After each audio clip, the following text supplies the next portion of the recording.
Hi everyone, this is the third lecture from module 4. So in this lecture we will cover the topic sampling. So what is mean by sampling? Sampling means it is the process of converting continuous time signal to discrete time signal. Okay, we have already studied what is mean by a continuous time signal and a discrete time signal. Okay, then sampling is the process of converting continuous time signal to discrete time signal. Okay, as shown in figure, this first one x of t is a continuous time signal, which is a sine signal. Okay, sinusoidal continuous time signal, and the other one shown y of t, actually it need to be represented as y of n. Okay, it is the sampled version of x of t. That is, we have taken the samples during certain intervals from the continuous time signal, and we can produce discrete time signal. Okay, that is, we have in our hand there is a continuous time signal. By that we are taking or measuring the magnitudes or values of the signal at certain intervals of time, and that is recording accordingly. So the resultant signal will be a discrete time signal. Okay, അതായത് ഒരു signal നമ്മുടെ കയ്യിലുണ്ട്, sign signal ആണെങ്കിൽ sign signal, അല്ലെങ്കിൽ ഇപ്പുറത്ത് നമ്മൾ S of T എന്ന് പറഞ്ഞിട്ട് ഇവിടെ ഒരു സിഗ്നൽ ഈ യെല്ലോ കളറിൽ കാണുന്നുണ്ട്. ഓക്കെ, അതിൽ ഇങ്ങനെയാണ് ആ ഒരു സിഗ്നലിൻ്റെ പ്ലോട്ട് വരുന്നത് അല്ലെങ്കിൽ ഷേപ്പ് വരുന്നത്. കണ്ടിന്യൂസ് സിഗ്നൽ ആയിരുന്നു. ഓക്കെ, അതിൽ നിന്ന് നമ്മൾ സർട്ടൻ ഇൻ്റർവെൽസ് ഓഫ് ടൈമിൽ, അതായത് ഇപ്പോൾ നമ്മൾ സാമ്പിളിംഗ് പീരീഡ് എന്നാണ് ഇതിനെ പറയുക, എത്ര പീരീഡിൽ അല്ലെങ്കിൽ എത്ര ടൈമിന് ശേഷമാണോ നമ്മൾ ഓരോ സാമ്പിൾസിൻ്റെയും വാല്യൂസ് എടുക്കുന്നത് എന്നുള്ളത്. ഓക്കെ, ആ സാമ്പിളിംഗ് പീരീഡ് ടി ആണെന്നുണ്ടെങ്കിൽ 0 ടൈം തൊട്ട് ടി ടൈമിൻ്റെ ഉള്ളിൽ, അതായത് ടി ടൈം കഴിയുമ്പോൾ നമ്മൾ ഫസ്റ്റ് സാമ്പിൾ അല്ലെങ്കിൽ ആ സിഗ്നലിൻ്റെ ഫസ്റ്റ് മാഗ്നിറ്റ്യൂഡ് മെഷർ ചെയ്യും. ദെൻ നെക്സ്റ്റ് ടി കഴിയുമ്പോൾ ആ സിഗ്നലിൻ്റെ നെക്സ്റ്റ് മാഗ്നിറ്റ്യൂഡ് മെഷർ ചെയ്യും. അങ്ങനെ ആ കറസ്പോണ്ടിങ് ഇൻ്റർവെൽസിൽ മാത്രം നമ്മൾ സിഗ്നലിൻ്റെ മാഗ്നിറ്റ്യൂഡ് എടുത്ത് പ്ലോട്ട് ചെയ്ത് കഴിഞ്ഞാൽ നമുക്ക് എങ്ങനെയാണ് കറസ്പോണ്ടിങ് ഡിസ്ക്രീറ്റ് ടൈം സിഗ്നലായിട്ട് കിട്ടും. ഓക്കെ, അതാണ് നമ്മളെന്ത് പറയണത്, സാമ്പിളിംഗ് പ്രോസസ്സ് എന്ന് പറയുന്നത്. സോ കണ്ടിന്യൂസ് ടൈം സിഗ്നലിനെ ഡിസ്ക്രീറ്റ് ടൈം സിഗ്നലാക്കി മാറ്റുന്ന പ്രോസസ്സിനെയാണ് സാമ്പിളിംഗ് എന്ന് പറയാം. Okay, you need to study just the definition. Okay, then how we can do the process of sampling അതാണ് നെക്സ്റ്റ്. അതൊന്നുമില്ല, ഈ പറഞ്ഞ പോലെ തന്നെ ഒരു we need to choose a sampling period. T എന്നുള്ളൊരു പീരീഡ് നമ്മൾ ചൂസ് ചെയ്യാം. ആ പീരീഡിൽ റെഗുലർ ആ ഇൻ്റർവെൽസിൽ നമ്മൾ കണ്ടിന്യൂസ് ടൈം സിഗ്നൽസിൻ്റെ മാഗ്നിറ്റ്യൂഡ്സ് മെഷർ ചെയ്തുകൊണ്ടിരിക്കും. അതിനെ പ്ലോട്ട് ചെയ്ത് കഴിഞ്ഞാൽ കിട്ടുന്നതായിരിക്കും resultant discrete time signal. Okay, അല്ലെങ്കിൽ വേറൊരു തരത്തിൽ പറയാം, പ്രാക്ടിക്കലി നമ്മൾ ചെയ്യുമ്പോൾ എങ്ങനെയാണ് ചെയ്യാമെന്ന് വെച്ചാൽ, നമ്മുടെ കയ്യിൽ ഒരു ഇമ്പൾസ് ട്രെയിൻ സിഗ്നൽ ഉണ്ടാവും. അതായത് ഇമ്പൾസ് സിഗ്നൽ എന്ന് പറഞ്ഞാൽ നമുക്കറിയാം അറ്റ് 0 എന്ന് പറയുന്ന ഇൻസ്റ്റൻറ്റിൽ ഒരു 1 എന്ന് പറഞ്ഞ മാഗ്നിറ്റ്യൂഡിലുള്ള സിഗ്നലുണ്ട്. ബാക്കി എല്ലാ ടൈമിലും ആ സിഗ്നലിൻ്റെ മാഗ്നിറ്റ്യൂഡ് 0 ആണെങ്കിൽ ആ സിഗ്നലിനെയാണ് നമ്മൾ ഇമ്പൾസ് സിഗ്നൽ എന്ന് വിളിക്കുന്നത്. ഇമ്പൾസ് ട്രെയിൻ എന്ന് പറഞ്ഞു കഴിഞ്ഞാൽ ഈ റെഗുലർ ഇൻ്റർവെൽസിൽ 1 മാഗ്നിറ്റ്യൂഡിൽ ഇൻഫിനിറ്റ് ആയിട്ടുള്ള ഒരു സിഗ്നൽ നമ്മൾ ഉണ്ടാക്കിയെടുക്കുന്നു. അതിനാണ് ഇമ്പൾസ് ട്രെയിൻ എന്ന് പറയാം. ഒന്നുമില്ല, -∞ തൊട്ട് ഇൻഫിനിറ്റി വരെ റെഗുലർ ഇൻ്റർവെൽസ് ഓഫ് ടൈമിൽ റിപ്പീറ്റ് ചെയ്യുന്ന സിഗ്നൽസ് വിത്ത് മാഗ്നിറ്റ്യൂഡ് 1, അതിനാണ് ഇമ്പൾസ് ട്രെയിൻ എന്ന് പറയുന്നത്. അതാണ് ഇവിടെ del suffix T of T കൊണ്ട് ഉദ്ദേശിച്ചേക്കുന്നത് ഇമ്പൾസ് ട്രെയിൻ സിഗ്നൽ. ആ ഇമ്പൾസ് ട്രെയിൻ സിഗ്നൽ കൊണ്ട് നമ്മുടെ കണ്ടിന്യൂസ് ടൈം സിഗ്നലിനെ മൾട്ടിപ്ലൈ ചെയ്താൽ കിട്ടുന്നത് ഒരു ഡിസ്ക്രീറ്റ് ടൈം സിഗ്നലായിരിക്കും. കാരണം ഡിസ്ക്രീറ്റ് ഇൻ്റർവെൽസിലാണ് ഇവിടെ ഇമ്പൾസ് ട്രെയിനിൽ സിഗ്നൽസ് വരുന്നത് അല്ലെങ്കിൽ മാഗ്നിറ്റ്യൂഡ്സ് വരുന്നത്. സോ ആ മാഗ്നിറ്റ്യൂഡ്സിൽ മാത്രമാണ് നമ്മുടെ കണ്ടിന്യൂസ് ടൈം സിഗ്നലായിട്ട് മൾട്ടിപ്ലൈ ചെയ്യുമ്പോൾ റിസൾട്ടൻ്റ് ഉണ്ടാവുള്ളൂ. അല്ലാത്ത സമയങ്ങളിൽ 0 മാഗ്നിറ്റ്യൂഡ് ആയിരിക്കും. സോ നമുക്ക് റിസൾട്ടൻ്റായിട്ട് കിട്ടുന്നത് ഈ കാണുന്ന പോലെ ഒരു ഡിസ്ക്രീറ്റ് ടൈം സിഗ്നലായിരിക്കും. അപ്പോൾ ഇതാണ് നമ്മുടെ കണ്ടിന്യൂസ് ടൈം സിഗ്നൽ. അതിനെ ഒരു ഇമ്പൾസ് ട്രെയിൻ കൊണ്ട് നമ്മൾ മൾട്ടിപ്ലൈ ചെയ്യുന്നു. സോ റിസൾട്ടൻറ്റ് സിഗ്നൽ എന്ന് പറയുന്നത് ഒരു ഡിസ്ക്രീറ്റ് ടൈം സിഗ്നലായിരിക്കും. സോ ഇതാണ് സാമ്പിളിംഗ് പ്രോസസ്സ്. ഇനി സാമ്പിളിംഗ് തിയറം എന്നുള്ളൊരു സംഭവമുണ്ട്. അതായത് സാമ്പിളിംഗ് തിയറം നിങ്ങൾ study the definition as it is. But അതിൻ്റെ ബാക്കിലുള്ള കോൺസെപ്റ്റ് എന്താണെന്ന് വെച്ച് കഴിഞ്ഞാൽ, നമ്മളിപ്പോൾ ഇവിടെ പറഞ്ഞു ഒരു സിഗ്നൽ, ഈ സിഗ്നലിന് നമ്മളൊരു കറസ്പോണ്ടിങ് സാമ്പിളിംഗ് പീരീഡ് ചൂസ് ചെയ്യണം. ഓക്കെ, ഈ സാമ്പിളിംഗ് പീരീഡ് എത്രത്തോളം കുറഞ്ഞു വരുന്നു അല്ലെങ്കിൽ എത്രത്തോളം മൈന്യൂട്ടായിട്ടുള്ള സെക്കൻഡ്സിൽ നമ്മൾ അല്ലെങ്കിൽ ടൈമിൽ ഇൻസ്റ്റൻസിൽ നമ്മൾ സാമ്പിൾസ് എടുക്കുന്നുവോ അതിനനുസരിച്ച് കൂടുതലും ആ കണ്ടിന്യൂസ് ടൈം സിഗ്നലിൽ നിന്നുള്ള ഡിസ്ക്രീറ്റ് ടൈം സിഗ്നൽ അത്രത്തോളം പെർഫെക്റ്റ് ആയിരിക്കും നമുക്ക് പറയാം. അല്ലെങ്കിൽ തിരിച്ച് ഈ ഡിസ്ക്രീറ്റ് ടൈം സിഗ്നലിനെ കണ്ടിന്യൂസ് ടൈം സിഗ്നൽ ആക്കുന്ന സമയത്ത് നമുക്ക് അതേ ഡാറ്റ തന്നെ കിട്ടണമെന്നുണ്ടെങ്കിൽ ഈ എടുക്കുന്ന സാമ്പിളിംഗ് പീരീഡ് പ്രോപ്പറായിരിക്കണം. അല്ലെങ്കിൽ വളരെ ചെറിയ time period sampling period choose ചെയ്താൽ മാത്രമാണ് നമുക്ക് കിട്ടിയിരിക്കുന്ന ഡിസ്ക്രീറ്റ് ടൈം സിഗ്നലിൽ നിന്ന് തിരിച്ച് കണ്ടിന്യൂസ് സിഗ്നലിന് നമുക്ക് ജനറേറ്റ് ചെയ്തെടുക്കാൻ പറ്റുള്ളൂ. ഇപ്പോൾ നമ്മൾ ചൂസ് ചെയ്യുന്ന പീരീഡ് അല്ലെങ്കിൽ സാമ്പിളിംഗ് പീരീഡ് കൂടുതലാണെന്ന് വിചാരിക്കാം. ഇപ്പോൾ ഈ ഒരു കേസിൽ നമ്മൾ തൊട്ടടുത്തുള്ള സാമ്പിൾസാണ് കൺസിഡർ ചെയ്തേക്കുന്നത്. ഇതെല്ലാം നമ്മൾ ഇവിടെ ഈ ഒരു ടൈം പീരീഡിൽ നോക്കി, അത് കഴിഞ്ഞ് ടി എന്ന ടൈം പീരീഡ് നമ്മൾ ഇത്രയ്ക്ക് ലെങ്തി ഉള്ളതാണെന്ന് വിചാരിക്കാം. അങ്ങനെയാണെങ്കിൽ നമ്മൾ ഈ 2 സമയത്താണ് വാല്യൂസ് എടുക്കുക. ദെൻ പിന്നെ വാല്യൂ എടുക്കുക ഈ ഒരു സമയത്തായിരിക്കും, അഗൈൻ ടി എന്ന് പറഞ്ഞ സെക്കൻഡ് കഴിയുമ്പോൾ. സോ ഇങ്ങനെയാണ് എടുക്കുന്നതെന്നുണ്ടെങ്കിൽ ഇതിൽ നിന്ന് കിട്ടുന്ന ഡിസ്ക്രീറ്റ് സിഗ്നൽ നമുക്ക് ഈ ഒരു രീതിക്കായിരിക്കും. ഇങ്ങനെ ഉണ്ടാവും, ഇവിടെ ഒരു മാഗ്നിറ്റ്യൂഡ് ഉണ്ടാവും, ഇവിടെ ഈ ഒരു മാഗ്നിറ്റ്യൂഡ് ഉണ്ടാവും. ഇങ്ങനെയായിരിക്കും നമുക്ക് കിട്ടുന്ന ഡിസ്ക്രീറ്റ് ടൈം സിഗ്നൽ. ഇനി ഇതിൽ നിന്ന് തിരിച്ച് നമ്മൾ കണ്ടിന്യൂസ് ടൈം സിഗ്നൽ ആക്കുകയാണെങ്കിൽ നമുക്ക് ആകെ കൂടെ ഈ 3 സാമ്പിൾസിലെ വാല്യൂസ് മാത്രമേ ഉള്ളൂ. അപ്പോൾ ഇതിനെ കണ്ടിന്യൂസ് ടൈം സിഗ്നൽ ആക്കുമ്പോൾ നമുക്ക് ചിലപ്പോൾ ഈ ഒരു രീതിക്കായിരിക്കും ഷേപ്പ് വരിക. സോ ഈ ഒരു കണ്ടിന്യൂസ് ടൈം സിഗ്നലും നമ്മൾ ഏത് കണ്ടിന്യൂസ് ടൈം സിഗ്നലിൽ നിന്നാണോ ഡിസ്ക്രീറ്റ് ടൈം സിഗ്നൽ ജനറേറ്റ് ചെയ്തത് ആ കണ്ടിന്യൂസ് ടൈം സിഗ്നലും തമ്മിൽ ഒരു മാച്ച് ഇല്ലാത്തതാണ് വരുന്നത്. അതായത് ഇതിൽ നിന്ന് ഈ ആക്ച്വൽ കണ്ടിന്യൂസ് ടൈം സിഗ്നലിൽ നിന്ന് കുറേ ഡാറ്റ നമുക്ക് എന്തായി മിസ്സായിപ്പോയി. അപ്പോൾ പ്രോപ്പർലി സാമ്പിളിംഗ് പീരീഡ് ചൂസ് ചെയ്താൽ മാത്രമാണ് നമുക്ക് കണ്ടിന്യൂസ് ടൈം സിഗ്നലിൽ നിന്ന് പ്രോപ്പറായിട്ടുള്ളൊരു ഡിസ്ക്രീറ്റ് ടൈം സിഗ്നലേ കിട്ടത്തുള്ളൂ. അതുപോലെ തന്നെ ആ ഡിസ്ക്രീറ്റ് ടൈം സിഗ്നലിൽ നിന്ന് തിരിച്ച് കണ്ടിന്യൂസ് ടൈം സിഗ്നൽ ആക്കുമ്പോൾ ഡാറ്റ ലോസ് അല്ലെങ്കിൽ ഇൻഫോർമേഷൻ ലോസ് ഇല്ലാതിരിക്കണമെന്നുണ്ടെങ്കിൽ ആ ചൂസ് ചെയ്യുന്ന സാമ്പിളിംഗ് പീരീഡ് പ്രോപ്പറായിരിക്കണം, അല്ലെങ്കിൽ അത്രത്തോളം ചെറുതായിരിക്കണം. അതാണ് ആക്ച്വലി ഈ സാമ്പിളിംഗ് തിയറം സ്റ്റേറ്റ് ചെയ്യുന്നത്. സ്റ്റേറ്റ്മെൻറ്റ് കാണുമ്പോൾ നിങ്ങൾക്ക് ഒരുപാട് കാര്യങ്ങൾ തോന്നും, പക്ഷെ അതിൽ ഇത്രയ്ക്കാണ് ഉദ്ദേശിക്കുന്നുള്ളൂ. സോ പറയാം നമുക്കൊന്ന്. Sampling theorem states that a continuous time signal can be converted to its samples ആക്കുക പറഞ്ഞു കഴിഞ്ഞാൽ ഡിസ്ക്രീറ്റ് ടൈം സിഗ്നൽ ആക്കുക. And can be completely recovered from its samples without information loss provided the sampling frequency is greater than or equal to twice the maximum frequency component present in the original signal.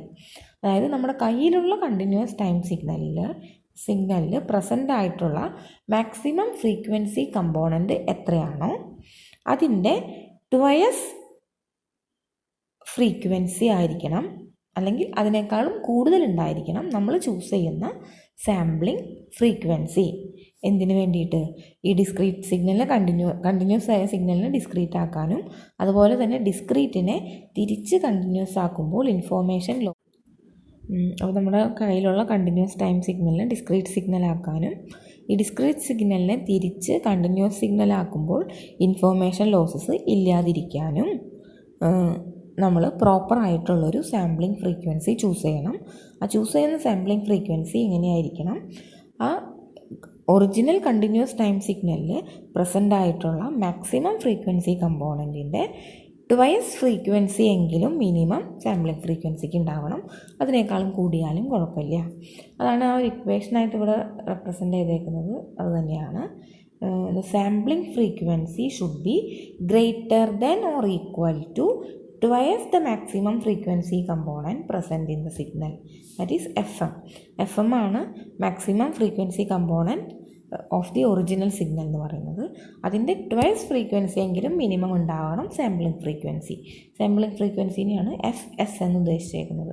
Okay, അപ്പോൾ FS എന്ന് പറയുന്നത് minimum 2 FM എങ്കിലും ഉണ്ടാകണം, അല്ലെങ്കിൽ 2 FM-നേക്കാളും greater ആയിരിക്കണം. Okay, എങ്കിൽ മാത്രമാണ് നമുക്ക് കണ്ടിന്യൂസിനെ ഡിസ്ക്രീറ്റ് ആക്കാനും അതുപോലെ തന്നെ ഡിസ്ക്രീറ്റ് സിഗ്നലിനെ തിരിച്ച് കണ്ടിന്യൂസ് സിഗ്നൽ ആകുമ്പോൾ ഇൻഫോർമേഷൻ ലോസ് ഇല്ലാതെയും ഇരിക്കുകയുള്ളൂ. ഓക്കെ, ഇനി അതിൻ്റെ പിക്ചോറിലൊരു റെപ്രസെൻറ്റേഷനാണ് ഇത് സാമ്പിളിംഗ് തിയറത്തിൻ്റെ. ദെൻ ഈ സാമ്പിളിംഗ് തിയറത്തിൽ നമ്മുടെ സാമ്പിളിംഗ് ഫ്രീക്വൻസി 2 FM-നേക്കാളും ഗ്രേറ്റർ ആണെങ്കിൽ അത്തരം സാമ്പിളിങ്ങിന് നമ്മൾ ഓവർ സാമ്പിളിംഗ് എന്നാണ് പറയാം. ഓക്കെ, അതായത് നമ്മൾ ചൂസ് ചെയ്യുന്ന sampling frequency is greater than 2 FM. അതായത് മാക്സിമം ഫ്രീക്വൻസി കമ്പോണൻറ്റിൻ്റെ ട്വൈസിനേക്കാളും കൂടുതലാണ് നമ്മൾ ചൂസ് ചെയ്തേക്കുന്ന സാമ്പിളിംഗ് ഫ്രീക്വൻസി എന്നുണ്ടെങ്കിൽ ഓക്കെ, അത് പെർഫെക്റ്റ് ആണ്. അതിൽ നമുക്ക് തിരിച്ച് കണ്ടിന്യൂസ് ടൈം സിഗ്നൽ ആക്കുമ്പോഴും ഇൻഫോർമേഷൻ ലോസസ് ഒന്നും ഉണ്ടാവില്ല. ഇനി അണ്ടർ സാമ്പിളിംഗ് എന്ന് വെച്ച് കഴിഞ്ഞാൽ അവിടെ നമുക്ക് ഇൻഫോർമേഷൻ ലോസസ് വരും. നമ്മൾ ചൂസ് ചെയ്ത സാമ്പിളിംഗ് ഫ്രീക്വൻസി 2 FM-നേക്കാളും ചെറുതാവും. അതിനാണ് നമ്മൾ അണ്ടർ സാമ്പിളിംഗ് എന്ന് പറയുന്നത്. അവിടെ നമുക്ക് ഇൻഫോർമേഷൻ ലോസസ് ഉണ്ടാവും. Then critical sampling means just sampling frequency 2 FM-ന് ഈക്വലാണ്. അതായത് എത്രയാണോ നമുക്ക് മിനിമം സാമ്പിളിംഗ് ഫ്രീക്വൻസി വേണ്ടത് അത്ര തന്നെയാണ് നമ്മൾ ചൂസ് ചെയ്യുന്നതെന്നുണ്ടെങ്കിൽ അതിനാണ് ക്രിട്ടിക്കൽ സാമ്പിളിംഗ് എന്ന് പറയുന്നത്. അങ്ങനെയാണെങ്കിലും കുഴപ്പമില്ല, ഇൻഫോർമേഷൻ ലോസസ് ഉണ്ടാവില്ല. ഗ്രേറ്റർ ദാൻ 2 FM ആണെങ്കിൽ നമുക്ക് പെർഫെക്റ്റ്ലി ഒരു ധൈര്യത്തോടു കൂടെ ചെയ്യാമെന്ന് പറയുന്ന രീതിയിലാണ്. ഓക്കെ, അപ്പോൾ ഇത്രയാണ് 3 ടൈപ്സ് ഓഫ് സാമ്പിളിംഗ് വരുന്നത്. അതിൽ അണ്ടർ സാമ്പിളിംഗ് വന്നു കഴിഞ്ഞാൽ അവിടെ ഇൻഫോർമേഷൻ ലോസസ് ഉണ്ടാവും. ഡിസ്ക്രീറ്റിനെ തിരിച്ച് കണ്ടിന്യൂസ് ടൈം സിഗ്നലാക്കി മാറ്റുമ്പോൾ അങ്ങനെ ഇൻഫോർമേഷൻ ലോസസ് ഉണ്ടാകുന്ന പ്രോസസ്സിന് പറയുന്ന പേരാണ് aliasing or aliasing effect. Okay, അപ്പോൾ അങ്ങനെയാണ്. അതായത് if the signal is under sampled, that means if while we are doing sampling process, if we are choosing the sampling frequency which is less than 2 FM, which is called undersampling. Okay, so if the signal is sampled, the spectrum of the sampled signal overlap with one another. This process of spectral overlapping is called aliasing or aliasing effect.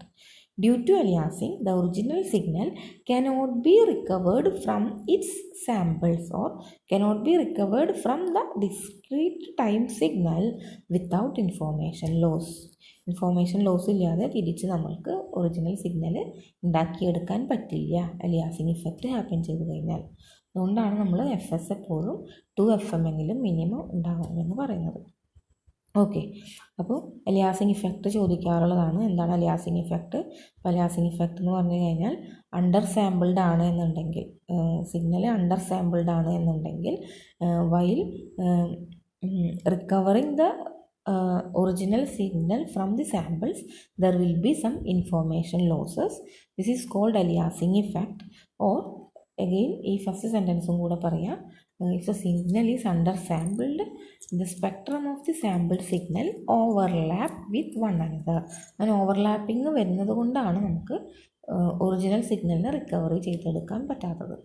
Okay, this spectral overlapping is called aliasing effect. Okay, ഇനി last ഇതിന് വരുന്നൊരു ടോപ്പിക്കാണ് അല്ലെങ്കിൽ ഒരു ടേമാണ് Nyquist rate. ഇനി Nyquist rate എന്ന് പറഞ്ഞു കഴിഞ്ഞാൽ ഒന്നുമില്ല, നമ്മുടെ ടു FM എന്ന് പറഞ്ഞല്ലോ, സാമ്പിളിംഗ് ഫ്രീക്വൻസി മിനിമം റിക്വയർഡ് ആയിട്ടുള്ളത് 2 FM ആണ്. ആ 2 FM-നെയാണ് അല്ലെങ്കിൽ ആ ഫ്രീക്വൻസിനെയാണ് നമ്മൾ നൈക്വിസ്റ്റ് റേറ്റ് അല്ലെങ്കിൽ നൈക്വിസ്റ്റ് ഫ്രീക്വൻസി എന്ന് പറയുന്നത്. Okay, that is the minimum required sampling rate or sampling frequency to avoid aliasing effect is called Nyquist rate. Aliasing effect avoid ചെയ്യാൻ വേണ്ട മിനിമം റിക്വയർഡ് ആയിട്ടുള്ള സാമ്പിളിംഗ് ഫ്രീക്വൻസിനെയാണ് നൈക്വിസ്റ്റ് റേറ്റ് അല്ലെങ്കിൽ Nyquist frequency എന്ന് പറയുന്നത്. അതായത് 2FM. So ആ 2FM ആണ് Nyquist rate എന്ന് പറയുന്നത്. ഇനി പ്രോബ്ലംസ് അതിൽ നിന്ന് ചോദിച്ചു കണ്ടിട്ടുണ്ട് ചില യൂണിവേഴ്സിറ്റി എക്സാംസിൽ. ഡിറ്റർമിൻ ദി നൈക്വിസ്റ്റ് റേറ്റ് അല്ലെങ്കിൽ Nyquist frequency of the given signals എന്ന് പറഞ്ഞിട്ട്. അപ്പോൾ തന്നിരിക്കുന്ന സിഗ്നലിൻ്റെ നൈക്വിസ്റ്റ് റേറ്റ് കണ്ടുപിടിക്കാനാണ്. അതായത് തന്നിരിക്കുന്ന സിഗ്നലിൻ്റെ മാക്സിമം ഫ്രീക്വൻസി കമ്പോണൻറ്റ് നമ്മൾ കണ്ടുപിടിക്കുക. അതിൻ്റെ 2 times 2FM അല്ലേ, 2FM 2 times ആണ് നൈക്വിസ്റ്റ് റേറ്റ് എന്ന് പറയുന്നത്.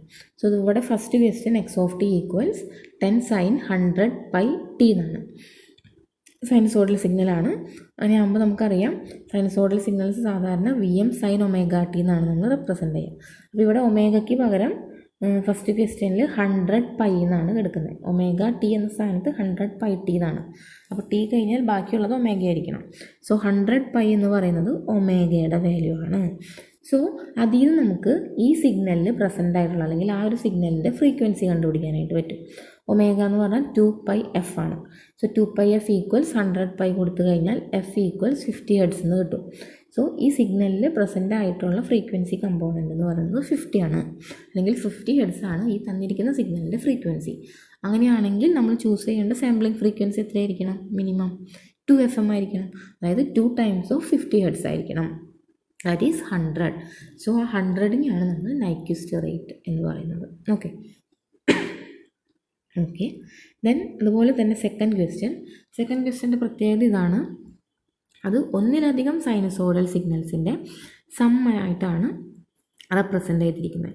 അപ്പോൾ ഇതിലെ പ്രത്യേകത ഈ സിഗ്നലിലെ മാക്സിമം ഫ്രീക്വൻസി കമ്പോണൻറ്റിനെ വേണം നമ്മൾ കണ്ടുപിടിക്കാൻ.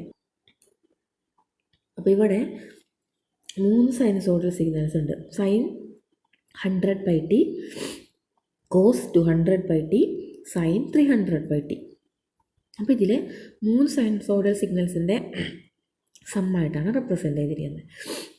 അപ്പോൾ സൈനസോഡൽ സിഗ്നൽസിൻ്റെ സമ്മായിട്ട് റെപ്രസെൻ്റ് ചെയ്യുകയാണെങ്കിൽ നമ്മൾ ചെയ്യേണ്ട കാര്യം ഇതിൽ പ്രസൻ്റ് ആയിട്ടുള്ള 3 സൈനസോഡൽ സിഗ്നൽസിൻ്റെയും ഫ്രീക്വൻസി കണ്ടുപിടിക്കുക. അതിൽ മാക്സിമം ഫ്രീക്വൻസി ഏതാണോ അതാണ് ചൂസ് ചെയ്യേണ്ടത് FM ആയിട്ട്. ഓക്കെ. അപ്പോൾ ഇതിൽ സൈൻ 100πt എന്ന് പറയുമ്പോൾ 100π ആണ് അവിടുത്തെ ആംഗുലാർ വെലോസിറ്റി അല്ലെങ്കിൽ ഒമേഗ എന്ന് പറയുന്നത് വരുന്നത്. രണ്ടാമത്തെ സിഗ്നലിൽ 200π ആണ് ഒമേഗ. മൂന്നാമത്തെ സിഗ്നലിൽ 300π ആണ് ഒമേഗ. അതായത് മാക്സിമം ഒമേഗ ആയിരിക്കാനുള്ളത് ആൾക്ക് തന്നെയായിരിക്കും മാക്സിമം ഫ്രീക്വൻസി. അപ്പോൾ ഇതിൽ 300π ആണ് ഹയസ്റ്റ് ആംഗുലാർ ഫ്രീക്വൻസി, അതായത് ഹയസ്റ്റ് ഒമേഗ. അപ്പോൾ ഹയസ്റ്റ് ഒമേഗയുള്ള ആളെ മാത്രം കൺസിഡർ ചെയ്താൽ മതി FM കിട്ടാനായിട്ട്. അപ്പോൾ ബാക്കിയുള്ള എല്ലാ ഫ്രീക്വൻസിനേക്കാളും ചെറുതാണ്. അപ്പോൾ ലോവസ്റ്റ് ഫ്രീക്വൻസി കമ്പോണൻസ് അല്ല, ആ സിഗ്നലിൽ പ്രസൻ്റ് ആയിട്ടുള്ള ഹയസ്റ്റ് ഫ്രീക്വൻസി കമ്പോണൻറ്റിൻ്റെ 2 times ഉണ്ടാവണം എന്നാണ് പറയുന്നത് സാമ്പിളിംഗ് ഫ്രീക്വൻസി അല്ലേ. അപ്പോൾ ഇതിലെ ഹയസ്റ്റ് ഫ്രീക്വൻസി എന്ന് പറയുന്നത് അല്ലെങ്കിൽ ആംഗുലർ വെലോസിറ്റി എന്ന് പറയുന്നത് 300π ആണ്. സോ അതിന് കറസ്പോണ്ടിങ് ആയിട്ടുള്ള ഫ്രീക്വൻസിയാണ് FM. So FM equals FM കണ്ടുപിടിക്കണമെങ്കിൽ ചെയ്യേണ്ടത് 2πFMൽ 300π സബ്സ്റ്റിറ്റ്യൂട്ട് ചെയ്യാം. സോ FM കിട്ടും. FM ഈക്വൽ ടു 150 Hz എന്ന് കിട്ടും. അപ്പോൾ ഇതിലെ മാക്സിമം ഫ്രീക്വൻസി കമ്പോണൻറ്റ് 150 ആണ്. That is FM is 150. So Nyquist rate is 2 times of FM. That is 2 × 150 300 Hz. Okay. അതുപോലെ തേർഡ് വൺ തന്നിരിക്കുന്നത് സമ്മല്ല, പ്രൊഡക്റ്റ് ഓഫ് 2 സൈനസോഡൽ സിഗ്നൽസ് ആണ്. പ്രൊഡക്റ്റ് ആയിട്ട് വരുമ്പോൾ ശ്രദ്ധിക്കേണ്ട കാര്യം അതിന് നമ്മൾ സമ്മേഷനിലോട്ട് മാറ്റണം, എന്നിട്ട് മാത്രമേ ചെയ്യാൻ പാടുള്ളൂ. അല്ലാണ്ട് ഇതിൽ നിന്ന് മാക്സിമം ഫ്രീക്വൻസി കമ്പോണൻ്റ് എടുത്താൽ തെറ്റിപ്പോവും. സമ്മേഷൻ ആണെങ്കിൽ സം ഓഫ് സിഗ്നൽസ് ആയിട്ട് റെപ്രസെൻ്റ് ചെയ്താൽ മാത്രമാണ് നമുക്ക് അതിൽ നിന്ന് മാക്സിമം ഫ്രീക്വൻസി കമ്പോണൻ്റ് കണ്ടുപിടിക്കാനായിട്ട് പറ്റുള്ളൂ. നമ്മൾ ഫസ്റ്റ് മൊഡ്യൂളിൽ പീരിയോഡിസിറ്റി ചെക്ക് ചെയ്ത സമയത്തും ഇതുപോലെ പറഞ്ഞിരുന്നു. സം ഓഫ് സിഗ്നൽസ് ആയിട്ട് റെപ്രസെൻ്റ് ചെയ്ത് കഴിഞ്ഞാലാണ് നമുക്ക് അതിൻ്റെ ഇൻഡിവിജ്വൽ സിഗ്നൽസിൻ്റെ പീരീഡൊക്കെ കണ്ടുപിടിച്ചിട്ട് കംപ്ലീറ്റ് സിഗ്നൽ പീരിയോഡിക് ആണോ എന്ന് ചെക്ക് ചെയ്യാൻ പറ്റുള്ളൂ. പ്രൊഡക്റ്റായിട്ട് തരുന്നതെന്നുണ്ടെങ്കിൽ സമ്മായിട്ട് റെപ്രസെൻ്റ് ചെയ്തതിന് ശേഷം മാത്രമേ പീരിയോഡിസിറ്റി ചെക്ക് ചെയ്യാൻ പാടുള്ളൂ. അതുപോലെ തന്നെ സെയിം തന്നെയാണ് ഇവിടെയും കണ്ടീഷൻ, സമ്മായിട്ടായിരിക്കണം റെപ്രസെൻ്റ് ചെയ്തിരിക്കുന്നത്. സോ ഇവിടെ പ്രൊഡക്റ്റായിട്ടാണ് ഇപ്പോൾ വന്നേക്കുന്നത്. സൈൻ ഇൻറ്റു കോസ് ആണ്. ഓക്കെ. അപ്പോൾ സൈൻ എ കോസ് ബി എന്നുള്ള എക്സ്പ്രഷൻ വെച്ചിട്ട് അതിന് അതിനെ മാറ്റണം, സമ്മേഷനായിട്ട് മാറ്റണം. അപ്പോൾ 2 sin A cos B = sin A + B + sin A - B ആണെന്ന് അറിയാം. സോ ആ ഒരു ഇക്വേഷൻ വെച്ചിട്ട് നമ്മൾ എക്സ് ഓഫ് ടീനെ ഈ ഒരു രീതിക്ക് സമ്മായിട്ട് റെപ്രസെൻ്റ് ചെയ്തു. അതായത് 1/2 sin 4πt + sin 2πt എന്ന് കിട്ടി. ഇനി ഇതിൽ നിന്ന് നമുക്ക് മാക്സിമം ഫ്രീക്വൻസി കമ്പോണൻറ്റ് ചൂസ് ചെയ്താൽ മതി. സോ മാക്സിമം ഇവിടുത്തെ ഒമേഗയുടെ വാല്യൂ 4π ആയ കാരണം 2πfm എന്ന് പറയുന്നത് 4πനോട് ഇക്വേറ്റ് ചെയ്താൽ മതി. സോ എഫ് എന്ന് പറയുന്നത് 2 ഹെഡ്സ് നമുക്ക് കിട്ടും. അതുകൊണ്ട് തന്നെ നൈക്വിസ്റ്റ് റേറ്റ് എത്രയായിരിക്കണം? 2 times of FM, 2 × 2 4.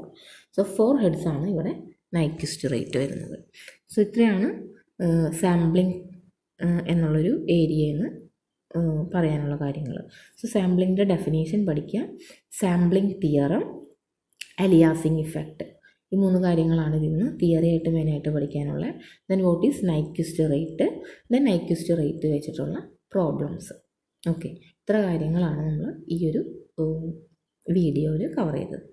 Okay, thank U.